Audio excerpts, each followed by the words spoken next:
I'd love for you to put verse 7 back up, please. I'll just have it read here.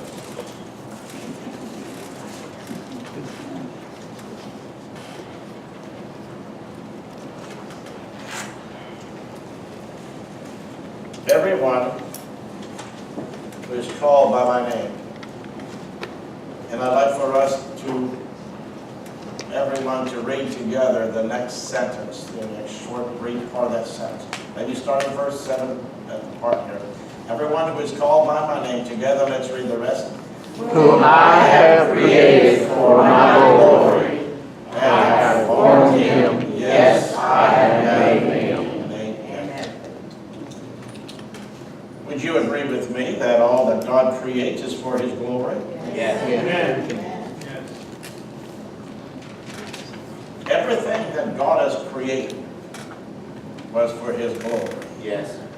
When God created the heavens and the earth, it was for his glory. Amen. When God created man, it was for his glory.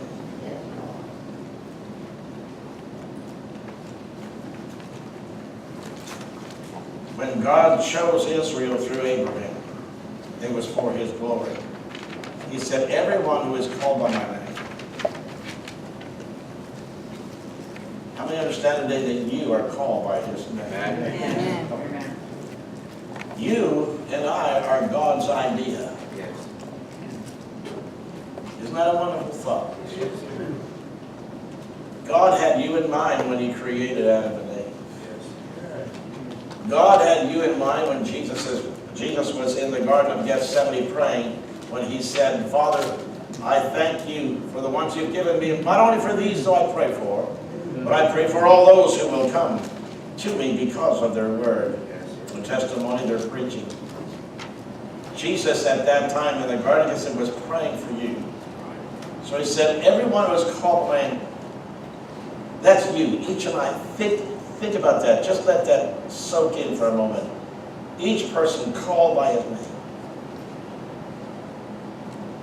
was created for his glory. Right.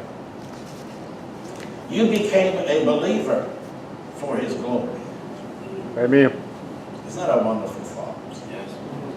That no matter what happens in your life, you're still God's glory. That's right.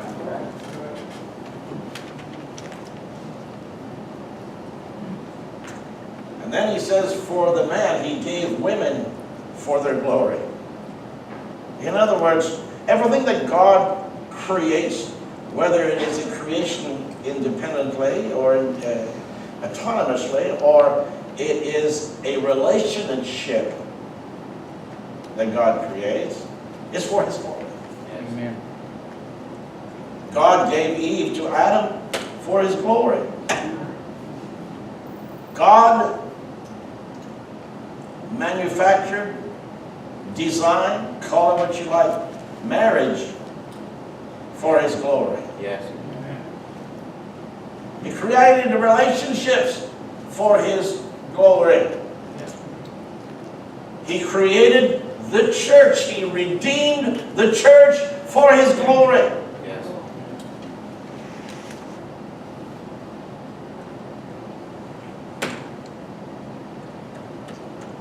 He created the angels and the archangels for his glory. Right. The question we must ask ourselves is that, am I living to the optimum level for his glory? That's a big question. Could I do better in living for his glory? If I'm created for his glory, then it follows that I should be living as one who's created for his glory. I mean, if you're going to be a wife, why not live like one? If you're going to be a husband, how about living like one? How about this? If you're going to be a Christian, how about living like that? Amen. When you come to church, it's for his glory. Yes. You might say, I wish that God would not have created Adam and Eve with a choice. You see, of all the trees of the garden you're permitted to eat, but of the tree of knowledge of good and evil, you're not to partake of that.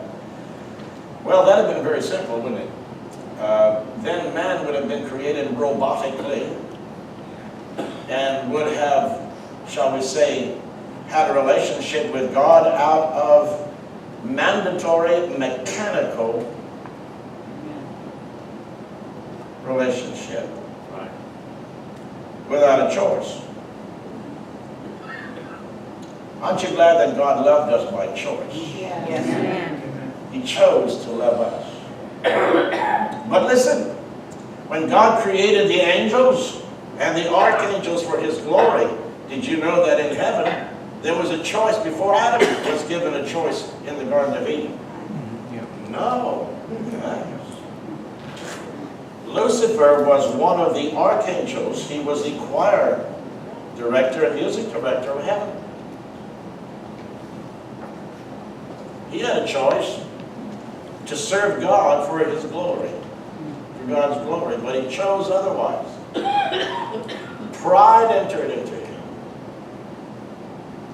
and lowered God, degraded God in his own eyes, and made himself equal with God, or even better. And the angels that were in heaven were also living under the choice. And the Bible tells us that when Satan was dismissed from heaven, cast out of heaven, as Adam and Eve were cast out of Eden, that a full third of the angels chose to follow Lucifer. They had a choice. They could have stayed in heavenly. Can you? Man, you're already in heaven. What were you thinking? You're already there, man. Can it get any better?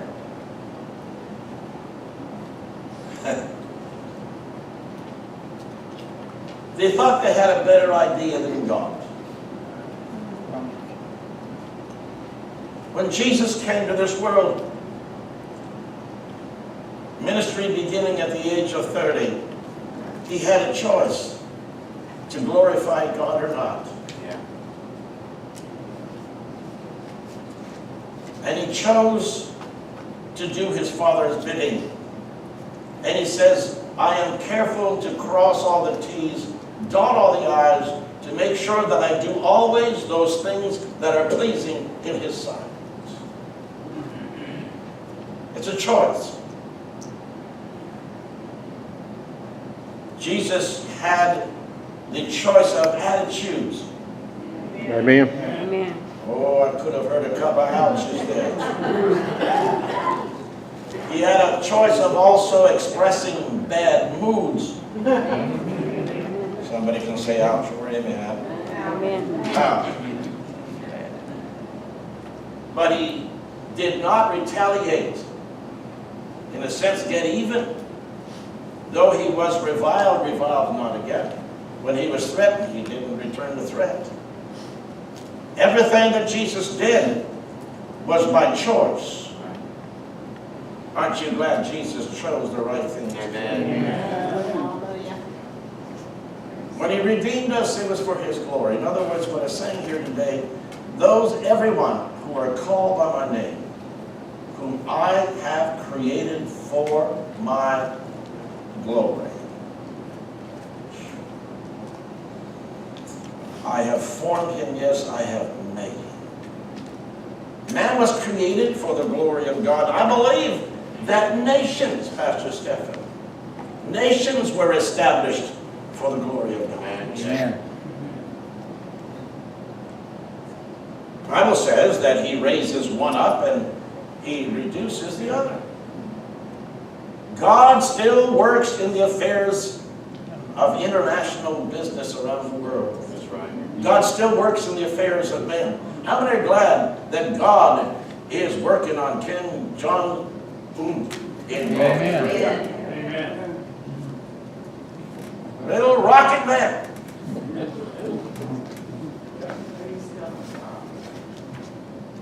Some people thought that having our current president would trigger a third world war. It looks like the enemies of America are surrendering their arms. It's the opposite. I believe that God placed Donald Trump there for his glory. Amen. I may not always agree with him. God raised Pharaoh in Egypt for his glory, and then manipulated Pharaoh for his glory. So whoever would be in the White House is for the glory of God. But particularly this one, I believe that America was raised by God and birthed by God for God's glory. Amen. Not to use to the rest of the world as an illustration as to what it is to be rebellious toward God and to be defiant toward God, but rather as an example to the world, as to every nation that honors God, God will prosper, bless, protect, and keep that nation. Amen. And the nation that disobeys, the nation that forgets God, will be cursed in hell. Right. I believe that God raised America for His glory. Yes.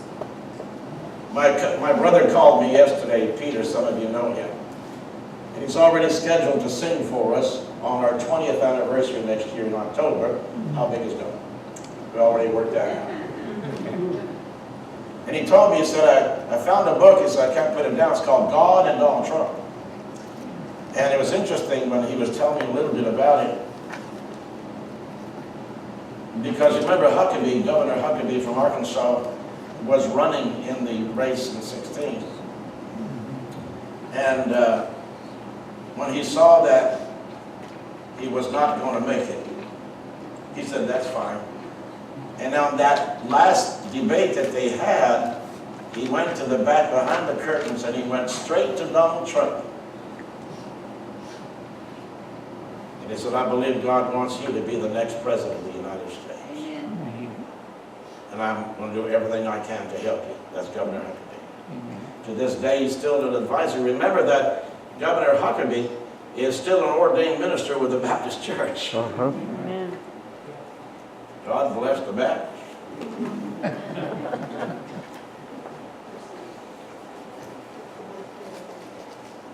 Since the president has been in office, there have been over 1,000 evangelical, full gospel, spirit-filled pastors who have gone through the White House. Not just to socialize, no, not at all. They went there for the purpose of praying for him and laying hands on him and speaking prophetically to this man. Is the man perfect? No. Is he morally perfect? No. Is there anybody here who is? No. No. So let's get off our high horse. Can we always agree with him? Well, when you realize that you see the hand of God for His glory, that God does things and manipulates players and puts them in place for His glory, you know that the outcome has to be good for mankind. Yes. God never chooses on His part in terms of deliberate choice to hurt man. Right. Satan does. He cometh not before to steal, to kill, and to destroy. But I have come that they may have life. So we're praying for America. And I want to tell you today that the rest of the world understands very clearly that if you want to befriend America in a righteous way, you'll have the blessing and the sanction of America. If you choose to go against America, there'll be a penalty for that. Because we can't give the store away. We cannot deplete our forces We cannot destroy our past and ruin our future. And what's happening now when his adversaries, our president's adversaries, were predicting that he'd ruin the world, we're seeing the total opposite to that at this time. How many know that, well, first of all, how many are glad that Jesus showed out his strength and power? Amen. And how do you know that Jesus was not a bully? Doesn't need to be a bully. Jesus knew who he was. And when you know who you are and what you're capable of, you don't have to show off. You don't have to show off. You don't have to try to impress people. When you know who you are and what you're capable of. So watch now. A good king is two things to it, a two-sided coin. And a good president of any country is a two-sided coin. One side is one of power. A good king. Jesus came, said, all power is given unto me.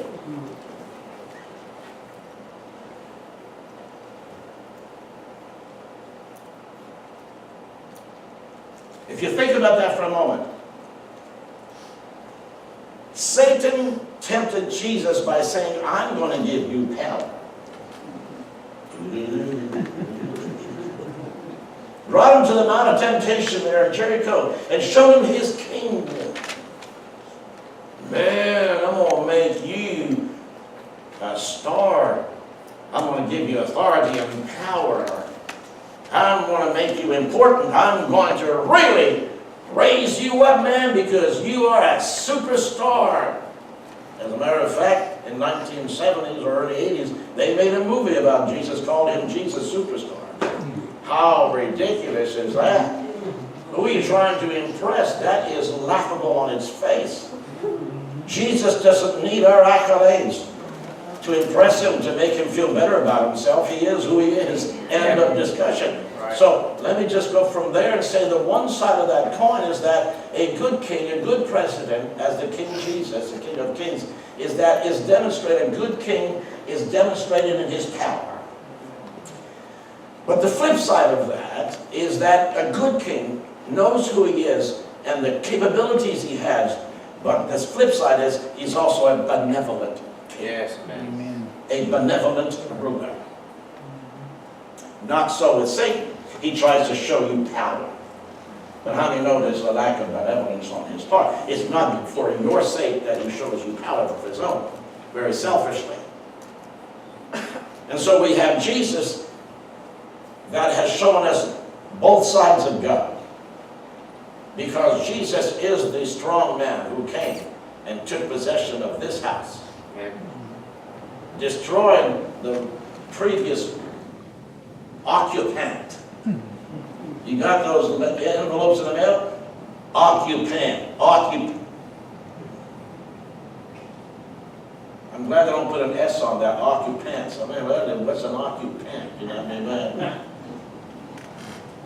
Jesus took care of the inner man, the strong man on the inside, took authority over our hearts and lives. And now he sits on the throne of our hearts and lives. Can you say amen? Amen. But did you notice how benevolent and gracious our God is? He doesn't show off.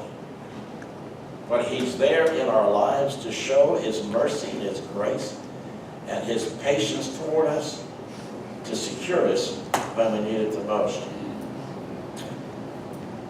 All that to say this in the beginning of this message, which looks like I may not be able to get to my message.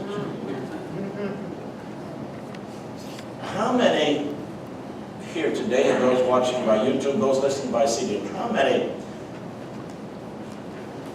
want to have your prayers acceptable to God? Yes. Amen. Amen. How many want your service to be acceptable to God? Yes. Yes. Amen. And the third is, which is very central to what is acceptable to God and what isn't. Our praise and worship. Yes. How many want your praise and worship to be acceptable to God? Yes. Yes. Now, let me show you the first two. Our prayers. How do you know that Jesus gave an illustration? In fact, he was in the temple. And at one side of the altar, there was this Pharisee that was praying. And on the other side of this altar, there was a poor sinner. And Jesus said, have a look, boys.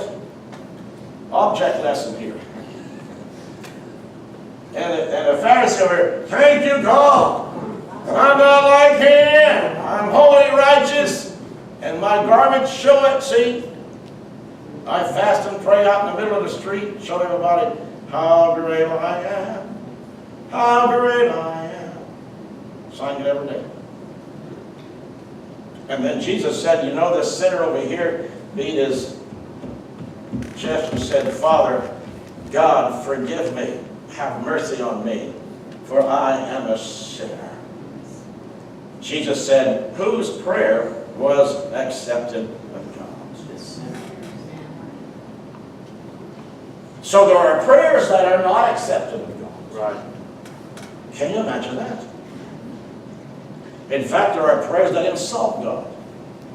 How dare you? How many's ever had some of your kids come to you and insult your intelligence? Yeah. Like all the time?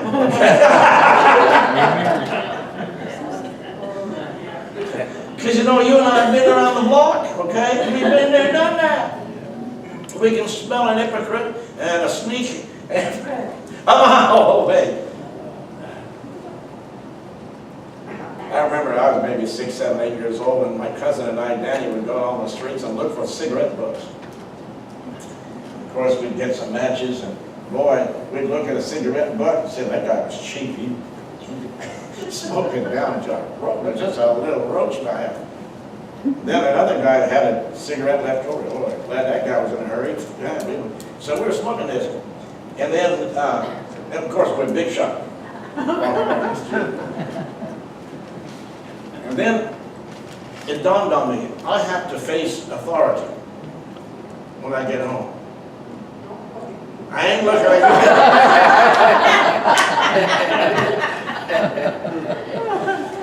And so I had to devise a method by which I can bypass retribution and correction. So I said, I'm going to make a beeline to the bathroom, find my toothbrush somewhere, and plenty of good, powerful Colgate, thank God for Colgate, toothpaste. So I ran into the bathroom. My mother turns around and said, well, I'm not brushing your teeth. Yeah. Brushing my teeth, you know. She said, put it down and rinse your mouth out now. I'm not, yes you are. Put it down. I rinsed my mouth. She said, now blow in my face.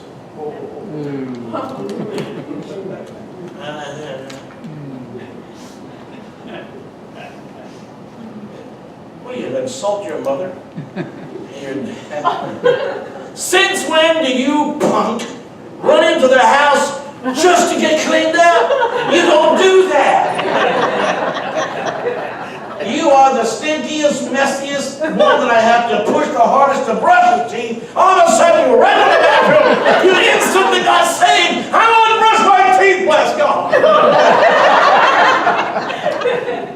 Who do you think you're kidding here? Who do you think you're kidding with? And after a few slaps, I had to think about twice because I knew that I had to go home and face the authority. And I said, well, I don't have any recourse. I don't have a recall on this. I better quit while I'm ahead. The other point I'm making is this. There are times that our prayers insult God. The things we ask for, the graces and favors that we ask God, it is not to glorify Him. It is to glorify our standing in many cases, so that we can appear well to others, whether that is in moral standing or in economic standing. Because out of the faith movement, you've had so many who would pointing their fingers at, oh, if you're driving a Volkswagen, you lack faith, brother. You need to ever drive a Rolls Royce. What's the matter with you? What's wrong with your faith?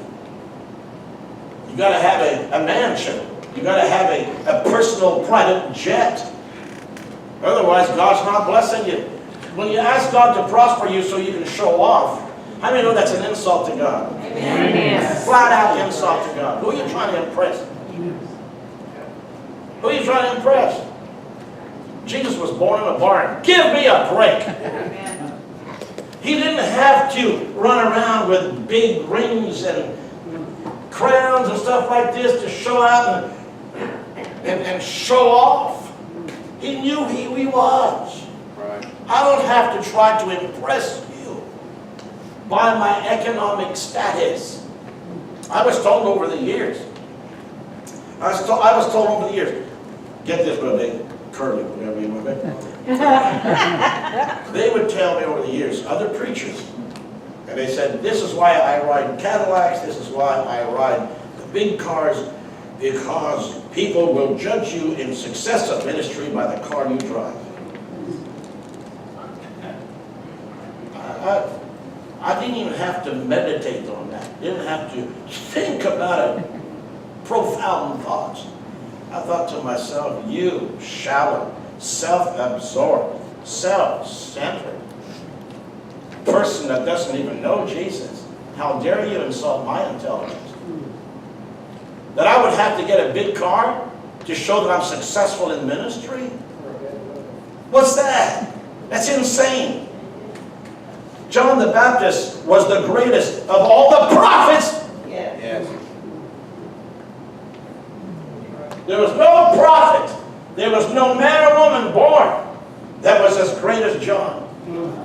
And yet he ran around with camel hair. He looked like last year's crop. God was a mess. And yet Jesus said, no greater has been born of a woman, John the Baptist. By the way, it's not because he had credentials with the Southern Baptist that he was called a Baptist, okay? That's just, but listen, and so I said to these people over the years, I said, if I'm going to be judged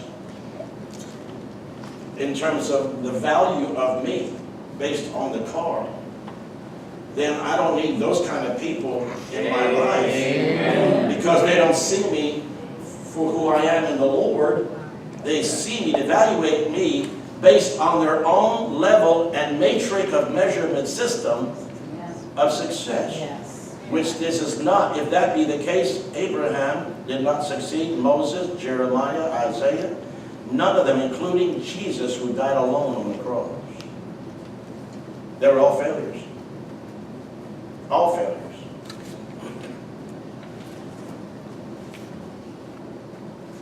I said, no, if that is, I said, I prefer that you hang around with other preachers because, hey, darn it, good to see you. I just saw you too. I prefer that you hang out with other preachers of your kind. I just don't have those kind of feathers. I can't fly. That doesn't fly with me, you see. And so, our prayers sometimes insult God. We want to pray in a way that is a prayer that's acceptable to God. Secondly, the service, remember? The service is that Jesus said in the judgment day, in the last days, many will come to me at the judgment and say, haven't I done this in your name, done that in your name, done this in your name? And Jesus is going to have to say, like the Three Stooges, shut up.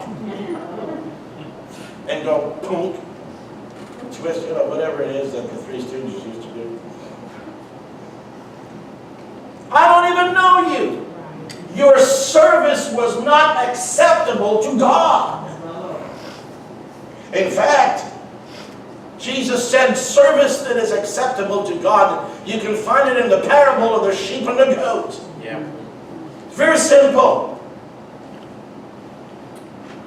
The goats needed recognition, and they did it for that purpose. They needed accolades, approval of man. Yeah. Jesus said they already have the rewards, go to your everlasting punishment, but to the sheep, they were on his right side. Even they were doing the work of God that was acceptable to God. Yes. Are you getting this? And they didn't even realize it. Didn't even know it. But their hearts were so pure that they weren't looking for recognition. They weren't doing things to be receiving accolades from man and praise from man. They were doing it, not letting the left hand know what the right hand is doing. They weren't trying to be impressive to others. They weren't trying to impress others to get them to be liked and appreciated and validated by others. No. In fact, Jesus says to the sheep, he said, you fed me when I was hungry. You clothed me when I was naked. You gave me to drink. He said, when I was sick, you visited me and comforted me. And even the sheep said, Lord, when did we see you in these conditions? Watch now. Service that's acceptable to God. Jesus said, if you've done it to the least of these, you've done it to me. And the goats who didn't neglected Jesus. People whose works are accepted of God are those who do in the name of the Lord those things sometimes that are in secret, that nobody knows about, and doesn't brag about what they've done. Let God see it and let Him reward you. I came to the office, I think it was Thursday morning, and I saw a little greeting envelope, a little greeting card in a small envelope, not a regular big one, but maybe about 4 inches wide, about 4 inches high. In a sealed envelope, it was stuck under the door about a foot deep in. And his little card simply said, thank you for all your prayers for me, with no signature. And there's a $20 bill in there. I don't know who this person was. No name. But how many know that that's written in heaven somewhere? Amen. Amen. Jesus said, what you do in secret will be shouted from the housetops. Yes, amen. God will reward us. So, I don't know whoever that was, if you see me by YouTube, whoever did it, God bless you. Maybe give the old triple here, but thank you. It was a blessing. I had a nice lunch Thursday. Thank you. I said simply thank you for all your prayers. So prayers that are acceptable to God are prayers that are prayed by people who understand humility. And there's no pretense. And you're not trying to use God as a sugar daddy.